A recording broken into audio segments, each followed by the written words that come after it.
Hello and welcome back to the Super Mario Odyssey playthrough. So, we've gotten the first story moon of Tossed Arena in the Sand Kingdom. It's time to head on to Moon Shards in the Sand, with pretty hilarious enemies waiting for us down at the base of this little riding section.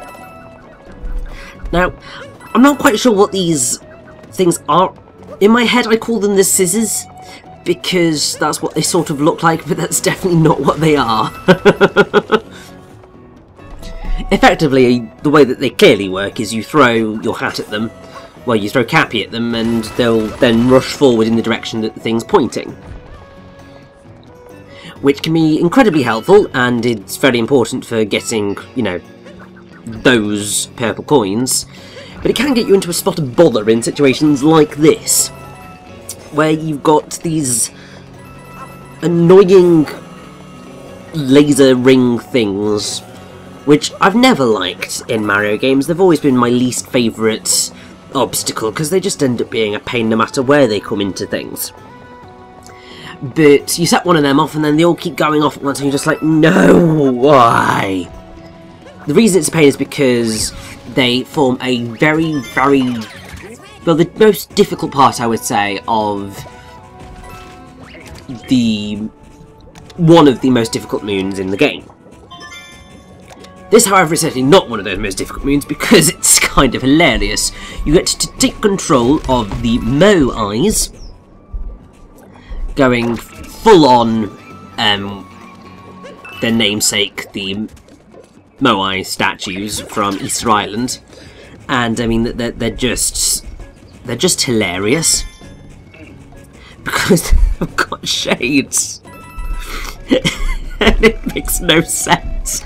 I mean, it makes total sense, obviously, because we are in the middle of a desert, and you'd easily get blinded in a desert, so you might as well wear some sunglasses. But for these stone Moai statues to be wearing sunglasses just seems a little bit ridiculous, but it's hilarious. And it's also hilarious because when you don't have the shades on, they just walk so quickly and hilariously. And the other thing is that if you put the shades down, then and wait, they will start humming a little ditty from previous Mario games, which it's just awesome. I don't know whether there's a list of the songs. Okay, so actually, here it is. So you can hear them faintly humming the first few notes of the Super Mario Bros. Theme. You can hear the Super Mario Bros. Ending theme, the Super Mario World ending theme, and the theme for Gusty Garden Galaxy from Super Mario Galaxy, if you're wearing the sunglasses and you sit and wait for a little bit. And that's just awesome, and I love it.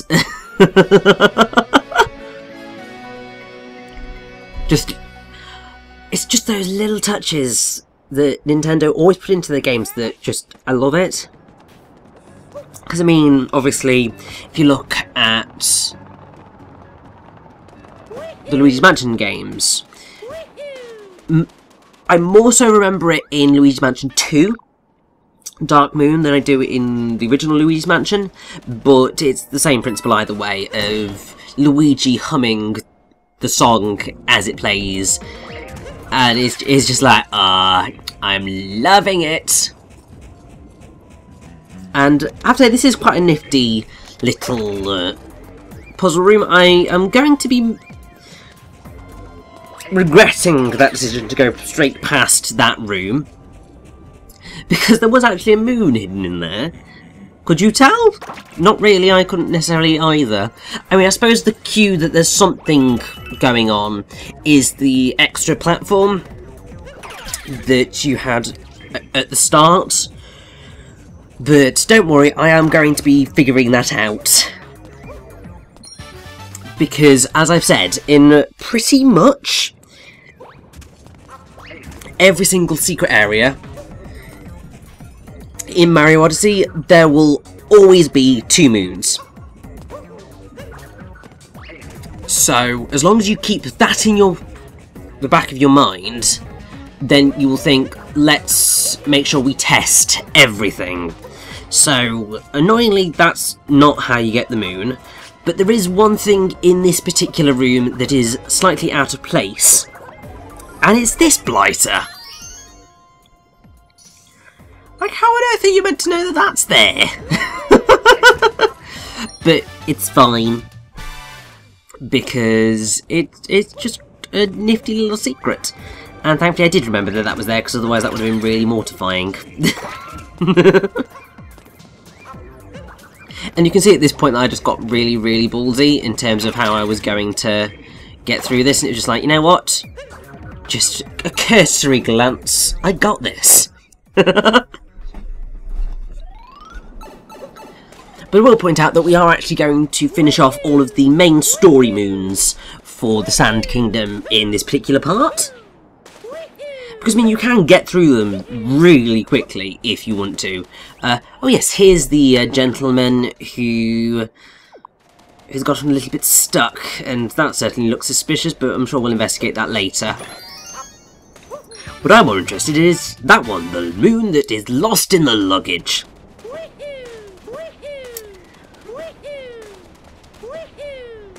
And then I think that, we're going to go after the binding band into the inverted pyramid, because why the hell not? And the inverted pyramid's quite cool because it is an inverted pyramid and you're going to get to play with gravity mechanics in 2D, which is going to be quite fun. It does feature a few rather cruelly hidden purple coins, but thankfully I remember where they are, so it's less of a bother than it perhaps could have been.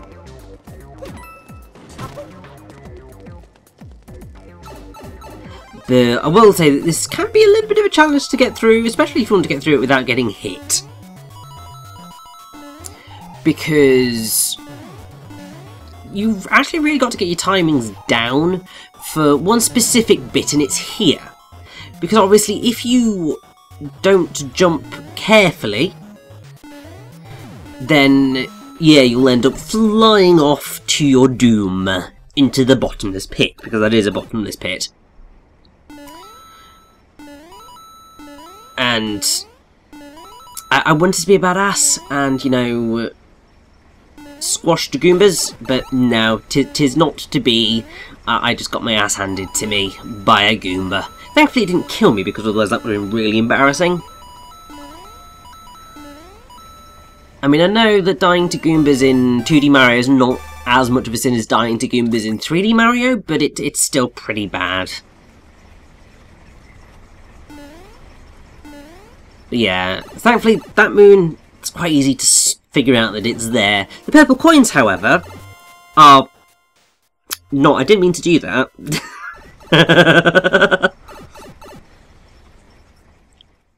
It's very easy when you're thinking, oh, crud, I need to duck.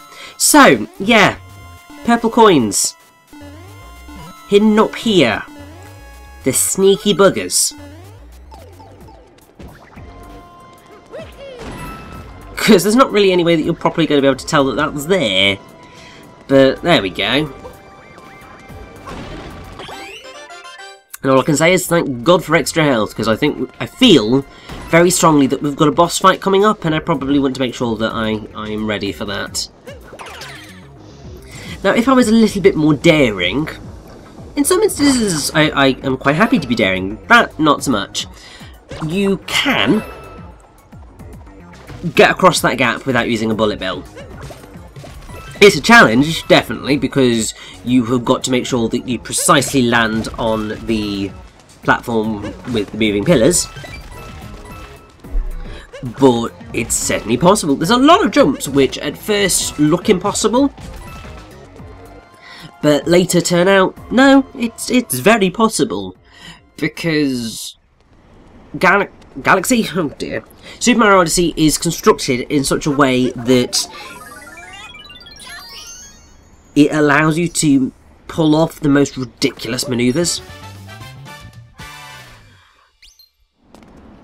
And while you're not going to see many of those ridiculous manoeuvres in this particular playthrough, because, yeah, I'm not that good at this game.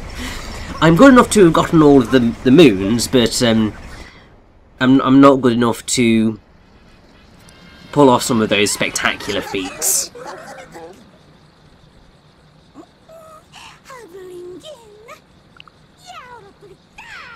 But yes, it's time for another brutal fight, this time against Harriet. Honestly, I don't know why the game gives names to the Broodals, but then doesn't actually mention their names within the game. It's kind of weird.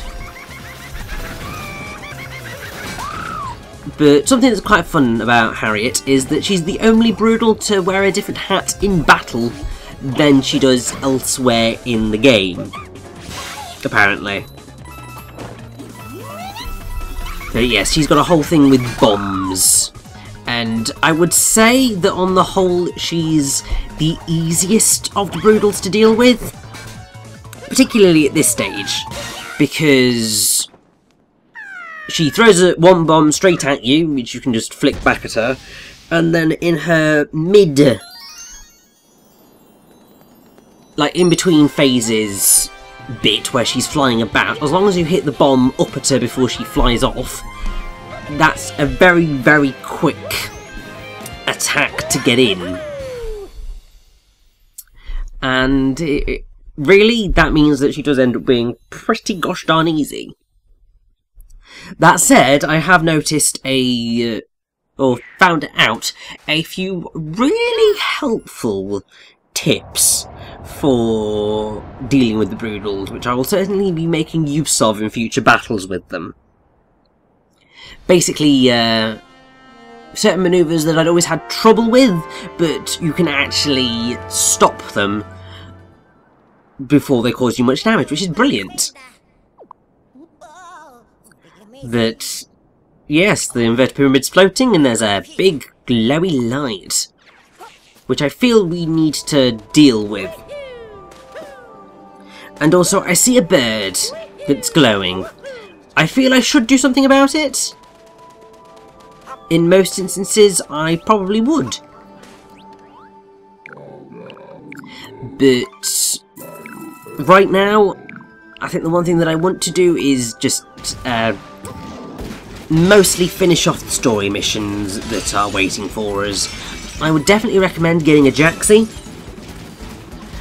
to cross this, all this, because, I mean, seriously, it is very dangerous to go alone, because you'll get the little night mummy creatures, and they can be a little bit of a pain. So I believe that they are called chinchos. Yeah, and they can be quite frustrating because you've got to jump on them, otherwise they won't die. But you can only, the easiest way of sorting them out is hitting them with Cappy and then jumping on them, but they re-heal that damage after a bit of time. So yeah, the chinchos are a bit of a nightmare. And also, this particular area is a bit challenging because something you will quickly realise is the Jaxies aren't the most easily manoeuvrable creatures in the world. They just rampage, and I have the horrible feeling I'm going to die as I try to get these final few... Yes, okay, well, we got that, which is the important bit, and I just... Yeah. Good driving, me. Yeah, I remember when I first did this particular bit of the game, oh god, it was a bit of a disaster. And I was just like, oh my god, I don't like the Jaxi. And it is just because they are a bit of a nightmare to control. Which is sort of the point. They are these stone beasts that we're just riding because they're a taxi, but yeah, it does mean that these bits are easier said than done, especially when there are narrow pathways which you've got to drive them on.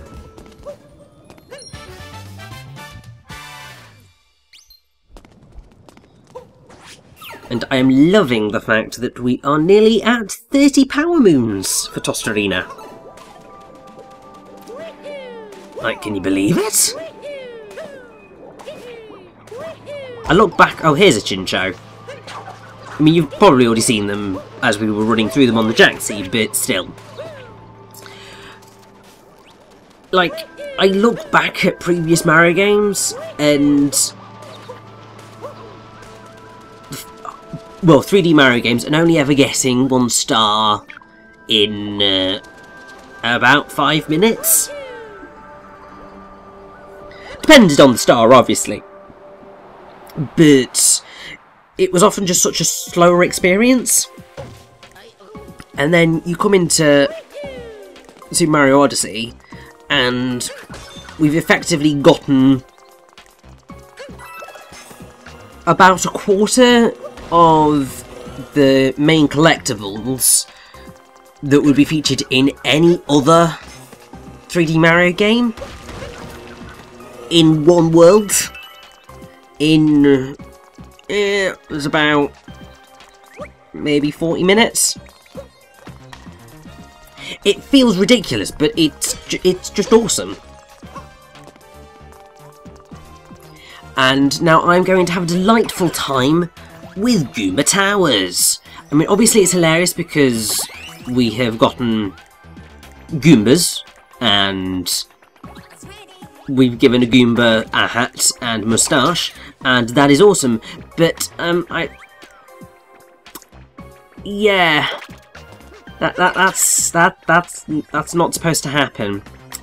And these guys are not playing ball because I kind of need to jump on you guys.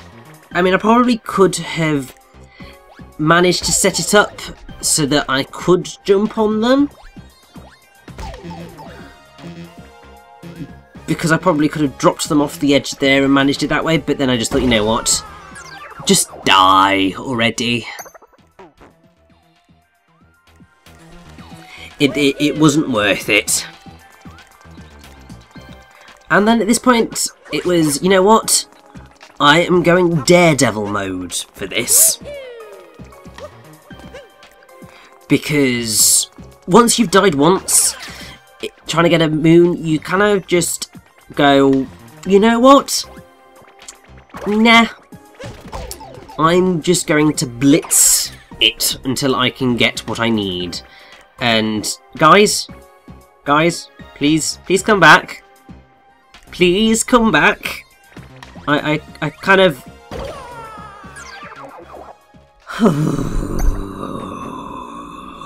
This is a bloody easy moon as well. But clearly, the game doesn't like me at present.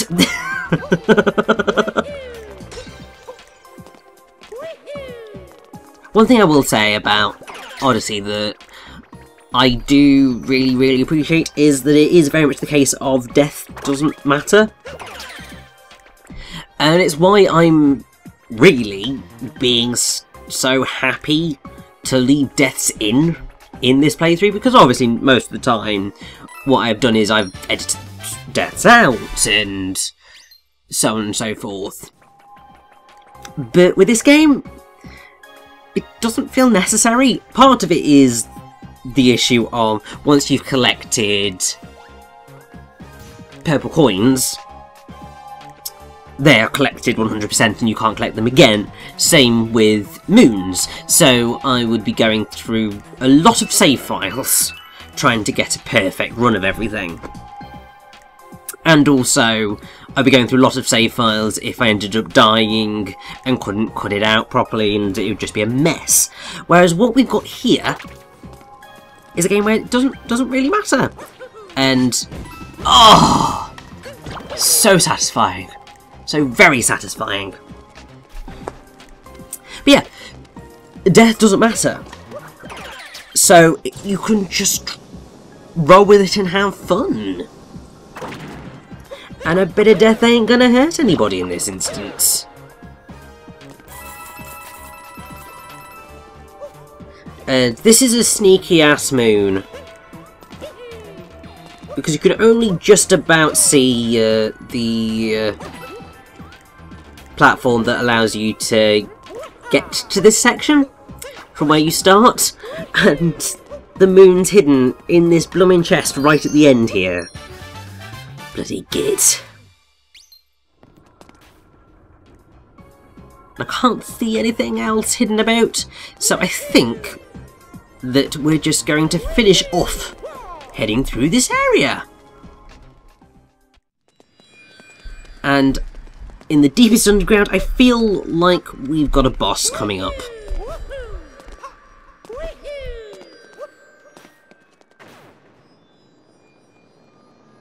Yeah, that definitely looks like a boss arena to me.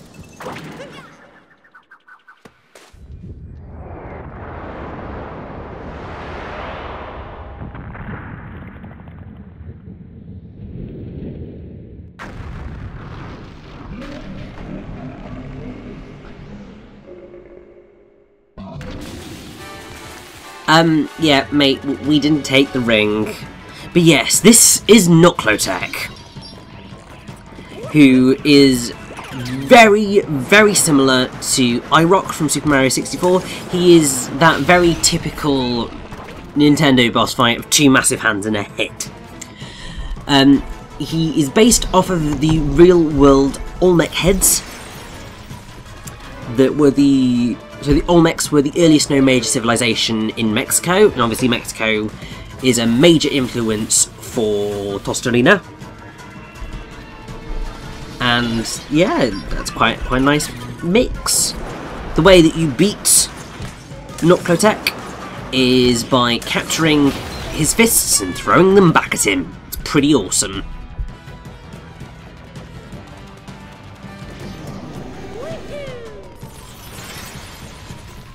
And I think his name, Nucleotech, comes from, obviously, Knuckles, and I think it must be like Aztec. Because effectively what you have got here is Aztec fists. And that certainly does make sense. He's obviously not the most challenging of bosses, but it is quite easy to accidentally screw yourself over during that Bullet Bill-esque phase of trying to hit him, because you can easily end up hitting the other fist and bouncing back off, and you don't want to end up going through the entire cycle again. But still, we beat Nucleotech, and there is our multi-moon. Beautiful!